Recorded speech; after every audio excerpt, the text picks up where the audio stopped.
এই দোয়াটি যদি 21 বার পড়তে পারেন আপনার কোনো চাওয়াই আল্লাহ তাআলা ফিরিয়ে দিবে না। এই দোয়াটি 21 বার পড়ে আপনি আল্লাহর কাছে যা চাইবেন আল্লাহ তাআলা তাই কবুল করে নিবে। এটা আমার কথা না, রাসূল করিম সাল্লাল্লাহু আলাইহি সাল্লামের হাদিস। আল্লাহুম্মা সাল্লি আলা মুহাম্মাদিন সাল্লাল্লাহু আলাইহি ওয়াসাল্লাম। এই দোয়াটি যদি 21 বার পড়তে পারেন আপনার কোনো চাওয়াই আল্লাহ তাআলা ফিরিয়ে দিবে না। এই দোয়াটি 21 বার পড়ে আপনি আল্লাহর কাছে যা চাইবেন আল্লাহ তাআলা তাই কবুল করে নিবে। এটা আমার কথা না, রাসূল করিম সাল্লাল্লাহু আলাইহি সাল্লামের হাদিস।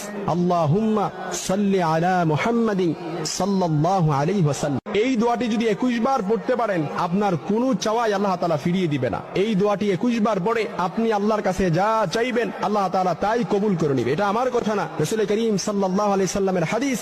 আল্লাহুম্মা সাল্লি আলা মুহাম্মাদিন সাল্লাল্লাহু আলাইহি ওয়াসাল্লাম। এই দোয়াটি যদি 21 বার পড়তে পারেন আপনার কোনো চাওয়াই আল্লাহ তাআলা ফিরিয়ে দিবে না। এই দোয়াটি 21 বার পড়ে আপনি আল্লাহর কাছে যা চাইবেন আল্লাহ তাআলা তাই কবুল।